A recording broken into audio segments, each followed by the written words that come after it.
Gig തൊഴിലാളികളുടെ സംരക്ഷണം ഉറപ്പാക്കുമെന്ന് മന്ത്രി വി ശിവൻകുട്ടി. ഇതിനായി ബില്ല് കൊണ്ടുവരുമെന്നും മന്ത്രി നിയമസഭാ സമ്മേളനത്തിൽ ചോദ്യോത്തരവേളയിൽ വ്യക്തമാക്കി. കേരളത്തിലെ റോഡ്, പാലം നിർമ്മാണം അതിവേഗത്തിലാണ് നടക്കുന്നതെന്നും നൂതന സാങ്കേതിക വിദ്യകൾ ഉപയോഗിച്ച് പ്രവൃത്തികൾ മുന്നോട്ട് കൊണ്ടുപോകാനാണ് സർക്കാർ ശ്രമമെന്നും മന്ത്രി പി എ മുഹമ്മദ് റിയാസും വ്യക്തമാക്കി. ദേശീയപാത നിർമ്മാണത്തിന്റെ പൂർണ്ണ ഉത്തരവാദിത്വം കേന്ദ്ര സർക്കാരിനാണെന്നും മന്ത്രി നിയമസഭയിൽ പറഞ്ഞു. 3.5 ലക്ഷത്തോളം പേരാണ് സംസ്ഥാനത്ത് ഗിഗ് വർക്കേഴ്സ് തൊഴിലാളികളായി പ്രവർത്തിക്കുന്നത്. ഇവർക്ക് യാതൊരു തരത്തിലുമുള്ള സൗകര്യം കേന്ദ്ര സർക്കാരോ ഏജൻസികളോ ഒരുക്കുന്നില്ല. ഗിഗ് തൊഴിലാളികളുടെ സംരക്ഷണം ഉറപ്പുവരുത്തുമെന്നും ഇതിനായി ബില്ല് കൊണ്ടുവരുമെന്നും തൊഴിൽ വകുപ്പ് മന്ത്രി വി ശിവൻകുട്ടി നിയമസഭാ ചോദ്യോത്തരവേളയിൽ വ്യക്തമാക്കി.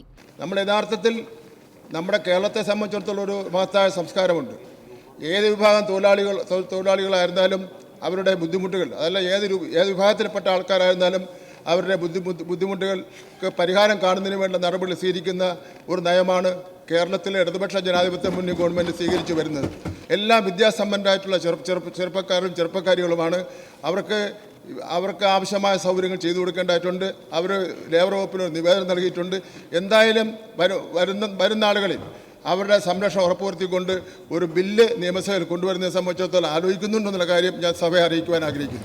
ദേശീയപാത നിർമ്മാണത്തിനിടെ ഉണ്ടായ അപകടത്തിൽ കർശന നടപടി ഉണ്ടാകുമെന്ന് മന്ത്രി മുഹമ്മദ് റിയാസ് വ്യക്തമാക്കി.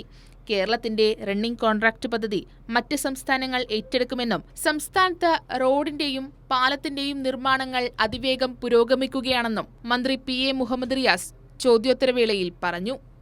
ഗൗരവത്തിൽ പരിശോധിക്കേണ്ട കാര്യങ്ങൾ, ഇപ്പോൾ കരാറുകാരുമായി ബന്ധപ്പെട്ട പ്രശ്നങ്ങൾ, അതുൾപ്പെടെയുള്ള വിഷയങ്ങൾ വളരെ കർക്കശമായ സമീപനം സ്വീകരിക്കണമെന്ന് മുഖ്യമന്ത്രി തന്നെ ബഹുമാനപ്പെട്ട കേന്ദ്ര വകുപ്പ് മന്ത്രിയെ അറിയിച്ചിട്ടുണ്ട്.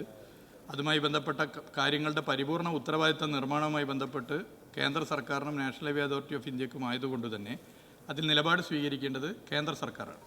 പച്ച ബോർഡ് നീല ബോർഡും ഭാവിയിൽ മാറ്റിയാൽ അത് അഴിമതിക്ക് സൗകര്യമൊരുക്കുന്ന നിലയിലേക്ക് മാറും എന്ന് ജനം തിരിച്ചറിയുന്ന ഒരു സ്ഥിതിയും വരുന്നു. സുതാര്യത ഉറപ്പുവരുത്താനും തെറ്റായ പ്രവണത ഇല്ലാതാക്കാനും ഇത് ഇന്ത്യയിലെ മറ്റു സംസ്ഥാനങ്ങളിലുൾപ്പെടെ അത് പിൻപറ്റാനുമുള്ള ശ്രമമുണ്ട്. അതുകൊണ്ട് റണ്ണിംഗ് കോൺട്രാക്ട് അത് കേരളത്തിൽ വളരെ അഭിമാനകരമായൊരു നേട്ടമായി സംസ്ഥാന സർക്കാർ കാണുകയാണ്. കൈരളി ന്യൂസ്, തിരുവനന്തപുരം.